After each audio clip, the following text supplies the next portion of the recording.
जी, अस्सलाम वालेकुम। Today's editorial from Dawn newspaper and its topic is, as you can see, lack of restraint. अच्छा, अब हम इस एडिटोरियल को उर्दू में डिस्कस करेंगे। इसके मीनिंग्स जो हैं वो उर्दू में डिस्कस करेंगे। सबसे पहले आप ये चैनल सब्सक्राइब कर लें ताकि नेक्स्ट आने वाली जो वीडियोस हैं उसे आप अप टू डेट रह सकें। अभी इसमें ये रिस्ट्रेंट का मतलब लिखा हुआ है साथ कि ज़ब्त, लैक ऑफ रिस्ट्रेंट का मतलब हुआ कि जहाँ पे डिसिप्लिन की, ज़ब्त की कमी हो जाती है। तो इसके बारे में एडिटोरियल देखें क्या लिखा गया है। अच्छा, अब इसमें वोकैबुलरी है, ये वो वर्ड्स हैं, डिफ़िकल्ट वर्ड्स जो कि एडिटोरियल के अंदर यूज्ड किए गए हैं। इसके हम सिनोनिम्स और इसके जो उर्दू मीनिंग्स हैं वो साथ साथ डिस्कस कर लेते हैं। रिस्ट्रेंट जो कि फर्स्ट वर्ड है, ज़ब्त के बारे में है कि discipline in personal and social activities. इसके साथ एग्जांपल के तौर पे सेंटेंसेस भी बना के दिए गए हैं इन वर्ड्स को यूज़ करके, वो भी आप ज़रूर देख लीजिएगा, ज़रूर इनको पढ़िएगा। जैसे कि एग्जांपल में है कि he was a model of polite restraint, कि वो एक मॉडल है, एग्जांपल है। पोलाइट यानी एक नरम, उसमें डिसिप्लिन है या ज़ब्त है बहुत ज़्यादा है। She never lost control of her self, ये दूसरी लैंग्वेज में यानी सिंपल लैंग्वेज में आप इसको इस तरह से भी लिख सकते हैं कि जो यानी अपने कंट्रोल है अपने सेल्फ पे वो नहीं लॉस्ट करते। इट मीन्स कि उनमें रिस्ट्रेंट लेवल हाई है। नेक्स्ट वर्ड है कॉन्स्पिरेंसी। कॉन्स्पिरेंसी वर्ड बहुत ज़्यादा आपने सुना होगा। कॉन्स्पिरेंसी हम साजिश के तौर पे यूज़ करते हैं, जैसे कि कोई भी मतलब साजिश की जाती है किसी गवर्नमेंट के ख़िलाफ़ आप कह सकते हैं, या कोई भी सेंस में आप साजिश ले सकते हैं। तो इसमें a plot to carry out some harmful और illegal act, specially a political plot. Next word है आउटब्रस्ट। आउटब्रस्ट यूज़ किया जाता है यहाँ पे, इसके सिनोनिम में ब्लो वर्ड लिखा गया है, फ्यूजन है, ठीक है। और इसमें अनरिस्ट्रेन्ड एक्सप्रेशन ऑफ इमोशन भी आ जाता है, यानी कोई भी इजहार जज्बात आप कह सकते हैं यहाँ इसमें। अच्छा, नेक्स्ट वर्ड है सोर। सोर हम यूज़ करते हैं जब कोई भी चीज़ राइज रैपिडली, यानी बहुत तेज़ी से ऊपर की तरफ वो बढ़ती है या ऊपर चढ़ती है, तेज़ी से उठना। The dollar soared against the yen, ये इसके सेंटेंस बनाया गया। नेक्स्ट देखें, रेटरिक वर्ड है, ये हम यूज़ करते हैं जब कोई बहुत ज़्यादा बड़ी बड़ी बातें करता है, ठीक है, शो ऑफ ज़्यादा करता है। तो उर्दू में आप इसको कह सकते हैं कि शौकत अल्फाज इस्तेमाल करता है, यानी काफ़ी जो उसकी कलेक्शन ऑफ वर्ड्स है वो काफ़ी हाई होते हैं, यानी बहुत लंबी लंबी छोड़ना आप कह सकते हैं। तो इसके भी सिनोनिम्स दिए गए हैं और इसके लिए इसको सेंटेंस में यूज़ भी करके बताया गया है, इसको देखिएगा ज़रूर। अच्छा, पीपर वर्ड यूज़ किया गया है जब आप वो कहते हैं ना जल्दी पे तेल का काम करना, यानी उसमें मिर्च मसाला या स्पाइसी उसको बना देना। तो पीपर खुद एक वही है कि मिर्ची होती है। तो ऐड पीपर टू, इसको एज अ इडियम यूज़ किया गया है कि उसके अंदर ज़्यादा इंक्रीज़ कर देना, उसकी बात की जो स्पाइसीनेस है वो बढ़ा देना, मिर्च मसाले लगा के कर देना। क्रिटिसिज्म करना, ये बहुत ज़्यादा यूज़फुल वर्ड है। क्रिटिसिज्म, क्रिटिसाइज, तनकीद करने को कहते हैं। और इसमें यही होता है कि दूसरे बंदे की आप तनकीद करते हैं उसकी बात की। वाव वर्ड यूज़ किया जाता है काफ़ी, मेक अ वाव या प्रॉमिस, यानी कोई भी अहद करना। He vowed never to drink alcohol again, यानी उसने अहद कर लिया कि वो दोबारा अल्कोहल नहीं पिएगा। डिस्पेंसेशन का मतलब होता है an exception from sum rule और ऑब्लिगेशन। अच्छा, ये एक्सेप्शन का मतलब होता है छोड़ना या छुटकारा हासिल करना रूल किसी लॉ से या ऑब्लिगेशन किसी भी किस्म के पाबंदी से।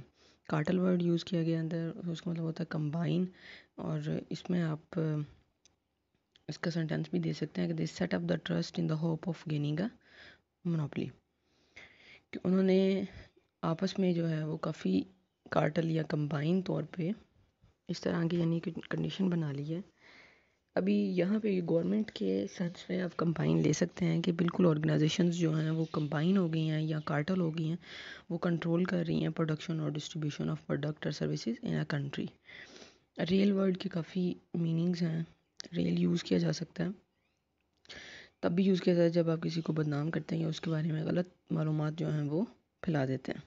एज अ वर्ब यूज़ होता है। अभी आगे क्रिटिसाइज़ करना किसी बारे में, शदीद तनकीद करना, तब भी हम रियल वर्ड यूज़ करते हैं, तब भी ये एज अ वर्ब ही यूज़ होता है। तो इसके आपने जो ये हैं सेंटेंसेस हैं वो एक दफ़ा ज़रूर पढ़ लेने हैं। अच्छा, इसका जो ये स्लाइड्स का जो पीडीएफ है ये आपको नीचे डिस्क्रिप्शन में उसका लिंक मिल जाएगा, टेलीग्राम के ऊपर ये इसको अपलोड कर दिया है, तो वहाँ से आप इसको ले सकते हैं।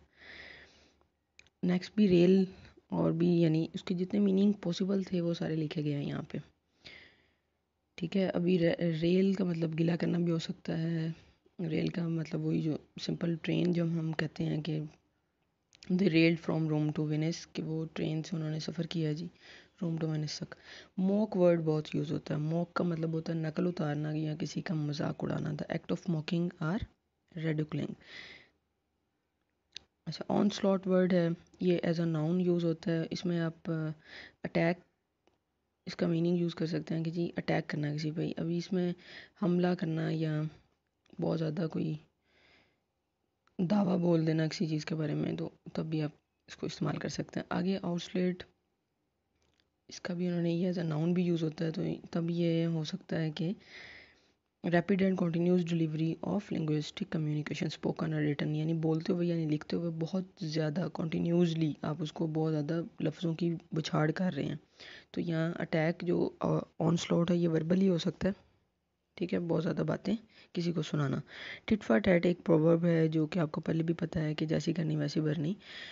तो ये इसका हम मीनिंग यही ले सकते हैं कि any equivalence given in return, यानी जो आप देंगे वही उसका बदला आपको वैसे मिलेगा। और हर्डल क्या होता है, रुकावट के तौर पे यूज़ होता है। अब हर्डल के भी कई मीनिंग्स होते हैं और कई यहाँ पे वर्ब के तौर पे भी यूज़ होता है। हर्डल वैसे रुकावट ही होती है किसी चीज़ के दरमियान में या किसी काम के दरमियान में कोई भी रुकावट आ जाना, उसको हम हर्डल कहते हैं। एज अ नाउन अगर आप यूज़ करें तो obstacle that you are expected to overcome. और लास्ट हर्डल, अच्छा अभी आउटसाइड वर्ड है, ये है रिमूव फ्रॉम पोजीशन और ऑफिस, यानी किसी को उसके पोजीशन या ऑफिस से रिमूव कर देना या किसी ओहदे से बरतरफ कर देना, महरूम कर देना, ये सारे इस वर्ड में आ जाते हैं।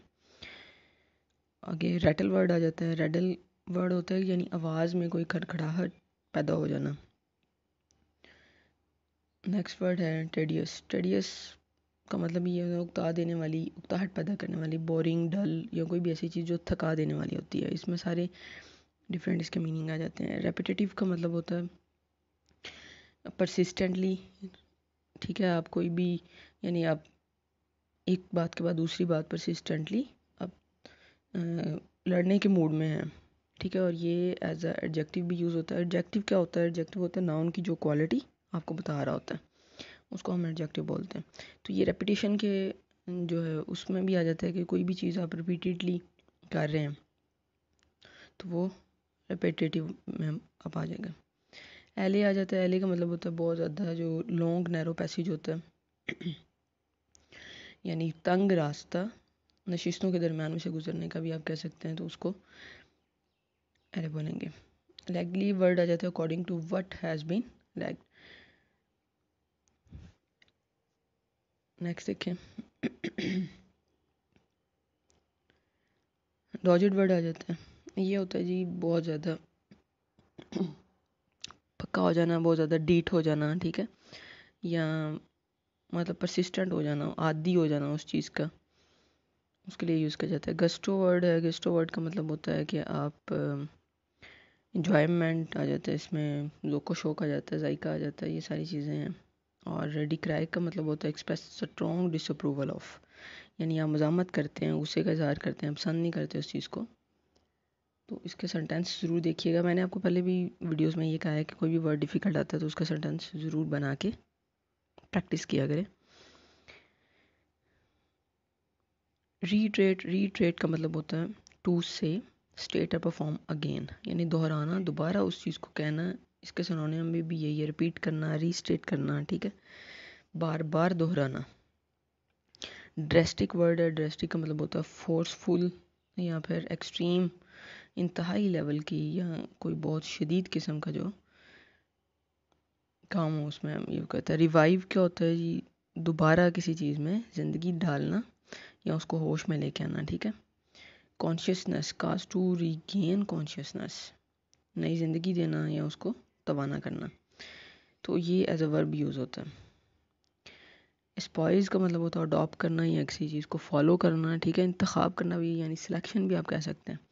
तो इसमें स्पॉइस के भी काफ़ी डिफरेंट मीनिंग आपके सामने हैं कि इसका मतलब मैरी भी है, अडॉप्ट भी है, एम्बेरेस भी है। तो इसमें अब देख लीजिएगा इसमें क्या क्या चीज़ें आ सकती हैं। रबस्ट, रबस्ट का मतलब होता है कंस्ट्रक्शन मजबूत बनाना किसी चीज़ को, या ताकतवर या सेहतमंद आप कह सकते हैं। रिचनेस और फुलनेस ऑफ फ्लेवर, ठीक है, ये जायके के हिसाब से है कि उसमें तो वरबस्ट हो जाएगी। मैनिफेस्टो बहुत वर्ड यूज़ होता है। मैनिफेस्टो होता है जी मंशूर होता है कि कोई भी पॉलिटिकल पार्टी का अपना मंशूर है, वो होता है मैनिफेस्टो, जिसके अंदर सारे उन्होंने अपने ऑब्जेक्टिव विजन और सारा कुछ अंदर आ जाता है। अच्छा, बाइकरिंग का मतलब होता है मामूली बात पर झगड़ा करना, लड़ाई झगड़ा करना।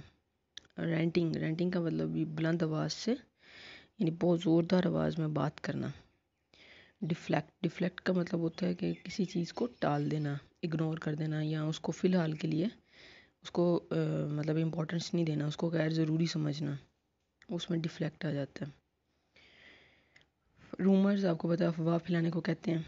और हाउंड होता है कि किसी चीज़ का ताक़ुब करना, उसका सुराग लगाना, ठीक है। अब इसमें भी कई वर्ड्स, कई मीनिंग है कि हाउंड जी मतलब हंट करने को भी कह सकते हैं आप, और हाउंड ब्लैक गार्ड को भी कह सकते हैं। अच्छा, क्लोजल, क्लोजल वर्ड होता है, इसको कहते हैं जी बहुत ज़्यादा ये ज़ोरदार, बहुत बहुत ज़्यादा वसी और अरीज़ कोई भी चीज़ हो, ग्रेट इन साइज़, तो वो क्लोजल में आ जाएगी। अब इसमें हम इसको रीड आउट कर लेते हैं अपने आर्टिकल को कि इसमें कौन कौन सी बातें उन्होंने बताई हुई हैं। This past week's speeches in the National Assembly have showcased emotional outbursts by lawmakers। कि पिछले हफ्ते जो भी स्पीचेस की गई हैं नेशनल असम्बली में, वो यही जाहिर कर रही हैं कि जो भी लॉ मेकर्स हैं वो अपने इजहार का ख्यालात किस तरह से कर रहे हैं। एज पॉलिटिकल टेम्परेचर सोर, जिस तरह से पॉलिटिकल जो टेम्परेचर है वो बढ़ है, एंड कॉन्स्पिरेंसी, और जो साजिशें चल रही हैं, theories again gain momentum. Momentum होता है कि उसमें दोबारा से हरकत आना, ठीक है, कि कॉन्स्पिरेंसी जो थ्योरीज हैं उसके अंदर दोबारा जो हरकत आती महसूस हो रही, मूवमेंट हो रही है। It appears that no one is willing to pull their punches. कोई भी यहाँ पे अपने जो पंचेस हैं, यानी एक एज आइडियम बोला गया है कि कोई भी वापस नहीं लेना चाह रहा अपने पंचेस को, जो भी वो पॉइंट्स दे रहे हैं उसको वैलिड समझा जा रहा है।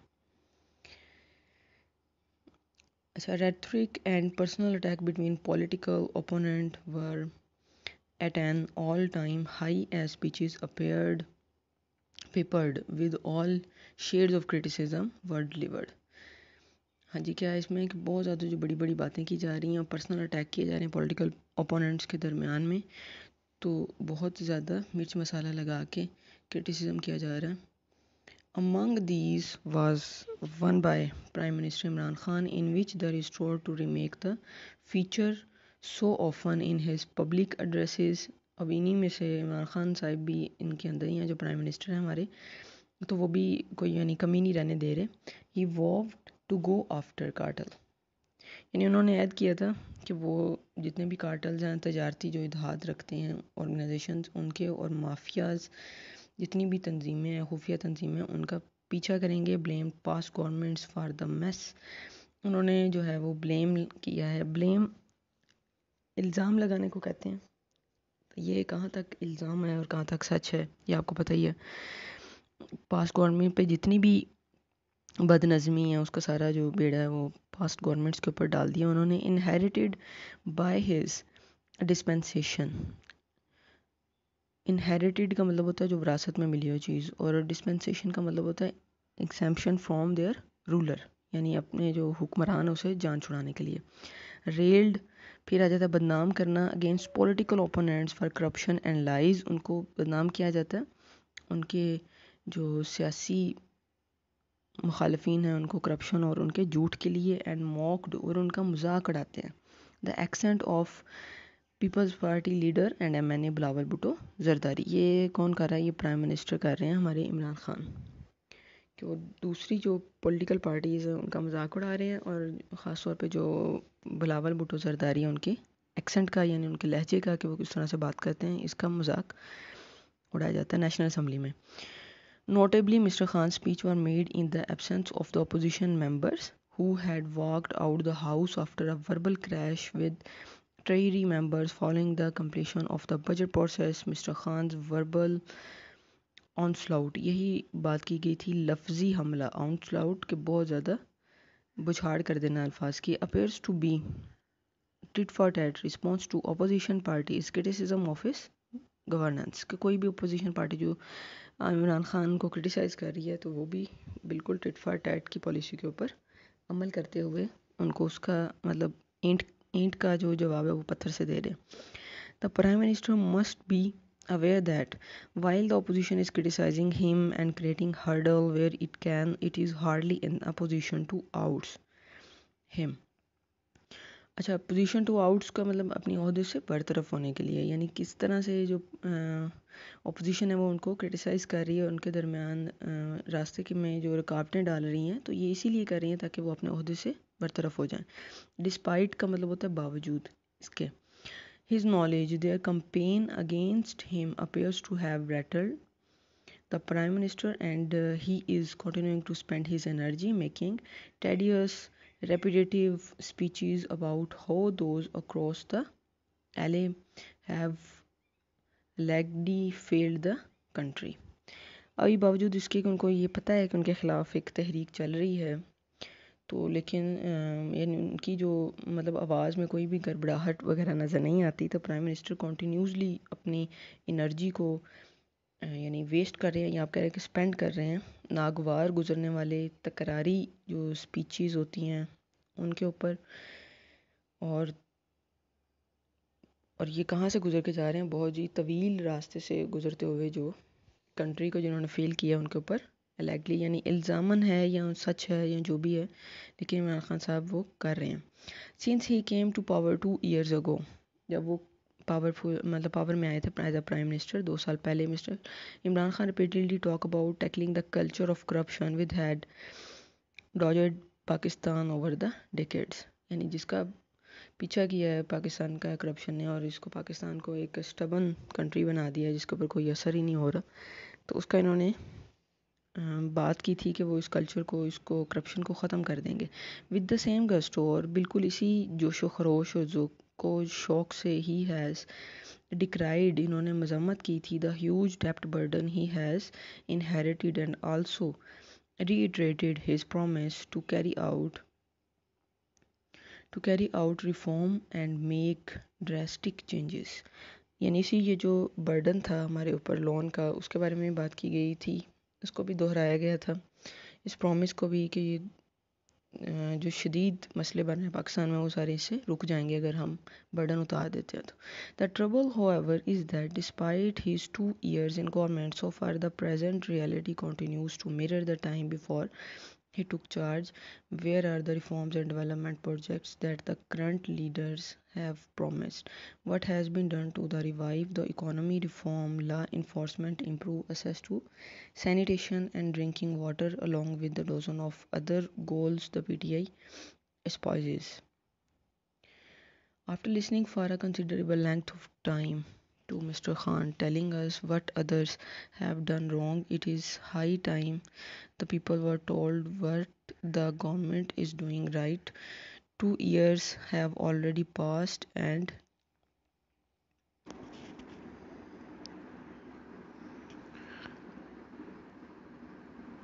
after listening for a considerable length of time to Mr. Khan telling us what others have done wrong, it is high time the people were told what the government is doing right। 2 years have already passed and in the 3 more it will be an election year again।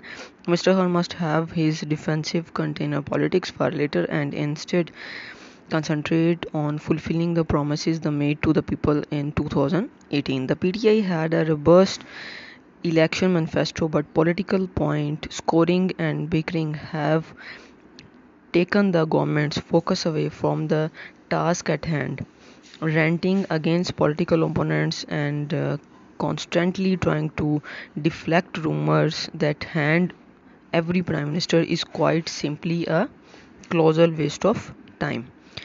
इन सब words के meaning साथ दिए गए हैं, तो इसको एक दफ़ा दोबारा रीड आउट करें और देखें, और ये चैनल जो है सब्सक्राइब करना मत भूलिएगा।